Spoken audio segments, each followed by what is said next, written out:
नमस्कार दोस्तों, स्वागत है आप सभी लोगों का इंडियन फ्लाइंग के इस वक्त की नई अपडेट में। आज के इस वीडियो में आप सभी लोग के साथ शेयर करने वाले हैं कि एयरलाइंस और ट्रैवल से कौन कौन सी बड़ी अपडेट निकल कर सामने रही है।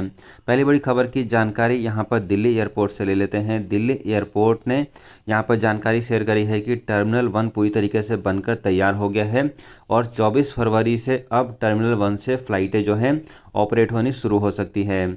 आप यहाँ पर दिल्ली एयरपोर्ट की तरफ से जो ट्वीट किया गया है वो ट्वीट देख सकते हैं। यहाँ पर बताया गया है कि टर्मिनल 1, टर्मिनल 2 और टर्मिनल 3 से इन सभी फ़्लाइटों को ऑपरेट किया जाएगा, जहाँ पर इंडिगो और स्पाइस जेट की अब जो भी फ़्लाइट है जिनका भी सीरीज 2000 और 3000 या फिर 5000 और 6000 के अलावा जितनी भी फ़्लाइटें होंगी इंडिगो की, वो सभी की सभी फ़्लाइटें टर्मिनल 1 से ऑपरेट की जाएगी। और स्पाइस जेट की 8000 से लेकर 9000 सीरीज़ के अलावा जितनी भी फ़्लाइटें होंगी वो सारी फ़्लाइटें टर्मिनल 1 से ऑपरेट की जाएगी। ऐसी जानकारी यहाँ पर दिल्ली एयरपोर्ट ने अपने ट्विटर हैंडल अकाउंट से ट्वीट करके दी है।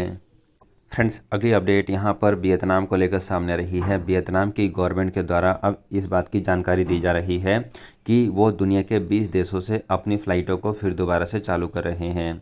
आपको बता दें कि यहाँ पर वियतनाम की गवर्नमेंट ने ये जानकारी शेयर करी है कि 370 इंटरनेशनल फ़्लाइटें अब वियतनाम में हर सप्ताह ऑपरेट हो सकती है। आपको बता दें कि यहाँ पर वियतनाम की गवर्नमेंट के द्वारा दुनिया के कुछ देशों की लिस्ट भी जारी की गई है कि इन सभी देशों के लोग अब वियतनाम में ट्रैवल करके आ सकते हैं। इन देशों में जो देश शामिल हैं उनमें है Australia, China, Japan, South Korea, Singapore, France, Germany, Russia, US. इन सभी देशों के लोग वियतनाम में ट्रैवल करके आ सकते हैं। इसके साथ साथ ये भी बताया गया है कि अभी भी कई सारे देश हैं जिनसे फ़्लाइटों को चालू करने की बातचीत की जा रही है। फ़िलहाल के लिए इन देशों से फ़्लाइटें चालू नहीं हो पाई हैं। इनमें शामिल है Brunei, India, Indonesia, Myanmar, Finland, Italy और स्विट्ज़रलैंड।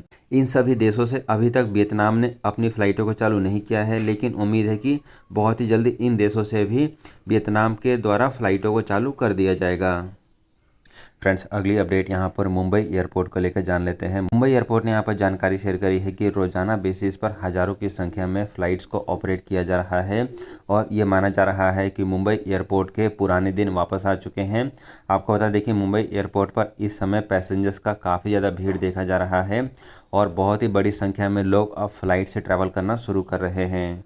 इससे पहले साल 2021 और साल 2020 में कोरोना वायरस के कारण मुंबई एयरपोर्ट पर ट्रैफिक काफ़ी ज़्यादा कम हो गया था और काफ़ी लिमिटेड फ़्लाइटें ही ऑपरेट हो रही थी। लेकिन अब जैसे जैसे साल 2022 में दुनिया के दूसरे देश अपने बॉर्डर रिस्ट्रिक्शन को ख़त्म कर रहे हैं और फ़्लाइटों को नॉर्मल बेसिस पर चालू करने की अनुमति दे रहे हैं, वैसे वैसे मुंबई एयरपोर्ट पर फिर दोबारा से ट्रैफिक आना शुरू हो गया है।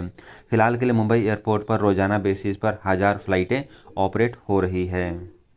फ्रेंड्स, अगली अपडेट यहाँ पर विस्तारा एयरलाइंस को लेकर जान लेते हैं। विस्तारा एयरलाइंस के चीफ विनोद कनन की तरफ से जानकारी शेयर करके बताई गई है कि वो अब और भी नए इंटरनेशनल डेस्टिनेशन के लिए अपनी फ़्लाइटों को चालू करने की तैयारियां शुरू कर रहे हैं। उसके लिए वो नई अपॉर्चुनिटी का वेट कर रहे हैं। आपको बता दें कि फ़िलहाल के लिए विस्तारा के द्वारा टोटल 11 डेस्टिनेशन पर अपने इंटरनेशनल फ़्लाइटों को ऑपरेट किया जा रहा है। उन्होंने इस बात की जानकारी दी है कि इस समय एविएशन फ्यूल के दामों में काफ़ी ज़्यादा बढ़ोतरी हो चुकी है। इसके साथ साथ भारत सरकार ने जो एयर बबल्स चालू किया हुआ है वो एयर बबल्स कब तक रहने वाला है, ये सारी कुछ इंपॉर्टेंट चीज़ें हैं। इन सभी चीज़ों को देखकर विस्तारा जो है अपनी नई इंटरनेशनल फ़्लाइटों की शुरुआत बहुत ही जल्दी करने वाला है। फ्रेंड्स, आगे बढ़ते हैं और एक और अपडेट यहाँ पर मोरक्को को लेकर जान लेते हैं। मोरक्को ने यहाँ पर जानकारी शेयर करी है कि अब सभी भारतीयों के लिए मोरक्को की गवर्नमेंट के द्वारा वीज़ा और फ़्लाइट्स की सर्विसेज को फिर दोबारा से चालू कर दिया गया है। यानी कि यदि आप मोरक्को घूमने के लिए जाना चाहते हैं तो अब आप आसानी से ट्रैवल करके जा सकते हैं। जो लोग भी मोरक्को के लिए ट्रैवल करके जाना चाहते हैं उनके पास कोरोना वायरस का नेगेटिव रिपोर्ट होना ज़रूरी है। इसके साथ साथ उनको एक हेल्थ फॉर्म फिलअप करना पड़ेगा और जो लोग भी मोरक्को पहुंच जाएंगे उन सभी लोगों का रैंडम बेसिस पर कोरोना वायरस का जांच किया जा सकता है। इसके साथ ये भी बताया गया है कि यदि आप अनवैक्सीनेटेड हैं और उसके बाद यदि आप मोरक्को में ट्रैवल करते हैं तो मोरक्को में जाने के बाद आपको 10 दिन क्वारंटीन में भी रखा जाएगा। सो फ्रेंड्स, बहुत सारे लोग यहाँ पर मोरक्को को लेकर सवाल पूछ रहे थे, तो अब आप मोरक्को के लिए इन सभी नियमों के साथ ट्रैवल करके जा सकते हैं। फ्रेंड्स आगे बढ़ते हैं और एक और अपडेट यहाँ पर श्रीनगर एयरपोर्ट से जान लेते हैं। श्रीनगर एयरपोर्ट की तरफ से यहाँ पर जानकारी शेयर करके बताई गई है कि ड्यू टू कंटिन्यूअस स्नोफॉल वहाँ पर सभी फ़्लाइटों को कैंसिल किया जा रहा है। जी दोस्तों, यहाँ पर बीते कल से श्रीनगर में हो रहे कंटिन्यूअस स्नोफॉल को देखते हुए वहाँ पर सभी फ़्लाइटों को, सभी एयरलाइंस कंपनियों की जितनी भी फ़्लाइटें ऑपरेट हो रही है उन सभी फ़्लाइटों को फ़िलहाल के लिए कैंसिल कर दिया गया है।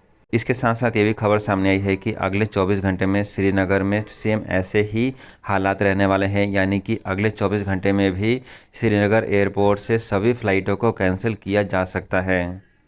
फ्रेंड्स एक और ख़बर यहाँ पर यूक्रेन को लेकर सामने आ रही है। आपको बता दें कि यूक्रेन में इस समय हालात और भी ज़्यादा ख़राब हो चुके हैं।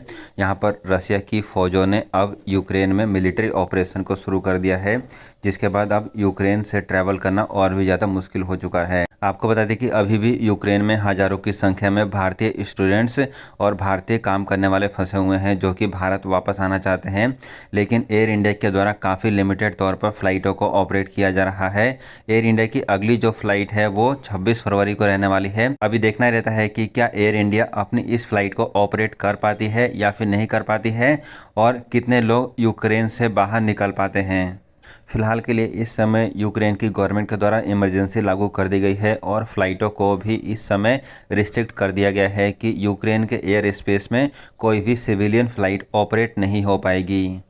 फ्रेंड्स एक और ख़बर यहाँ पर एयर कनाडा को लेकर सामने रही है। एयर कनाडा ने यहाँ पर जानकारी शेयर करी है कि वो अपनी समर शेड्यूल की नई इंटरनेशनल फ़्लाइटों को चालू कर रहे हैं। इस समर शेड्यूल में 34 और नए डेस्टिनेशन के लिए एयर कनाडा अपनी फ़्लाइटों को ऑपरेट करना शुरू कर रही है।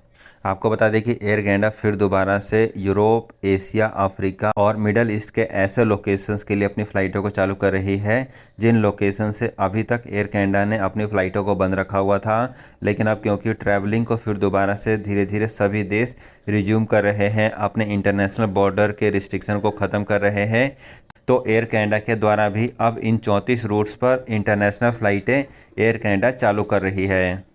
इसके अलावा यहाँ पर बात करें भारत और कनाडा के बीच में फ़्लाइटों के बारे में, तो अभी भी एयर कनाडा के द्वारा भारत से इंटरनेशनल फ़्लाइटें फुल कैपेसिटी पर ऑपरेट की जा रही है। यदि आप भारत से कनाडा के लिए ट्रैवल करके जाना चाहते हैं तो आपके पास एक कोरोना वायरस का नेगेटिव रिपोर्ट होना चाहिए। ये नेगेटिव रिपोर्ट आप किसी भी ICMR अप्रूव्ड लैब से करा सकते हैं और उसके बाद आप कनाडा के लिए ट्रैवल करके जा सकते हैं। इसके अलावा जो लोग भी कनाडा में ट्रैवल करके जा रहे हैं उन सभी लोगों का कनाडा में जाने के बाद रैपिड एंटीजन टेस्ट किया जाएगा और रैपिड एंटीजन टेस्ट का रिजल्ट नेगेटिव आने के बाद वो सभी लोग अपने घर जा सकते हैं। किसी भी पैसेंजर्स का कोई भी क्वारंटीन अब कनाडा में नहीं किया जा रहा है। इसके अलावा फ्रेंड्स एक और ख़बर यहाँ पर भारत में कोरोना वायरस केसेस को लेकर भी जान लेते हैं। तो यहाँ पर कोरोना वायरस केसेस की संख्या में लगातार गिरावट देखी जा रही है। पिछले 24 घंटे में भारत में केवल 14,000 के आसपास ही नए कोरोना वायरस के केसेस रिपोर्ट हुए हैं और इस समय भारत में कोरोना वायरस की संख्या जो है लगातार गिरती जा रही है और यही एक बड़ा कारण है जिसके देखते हुए भारत सरकार जो है अब नॉर्मल इंटरनेशनल फ़्लाइटों को चालू करने की तैयारियाँ शुरू कर रही है।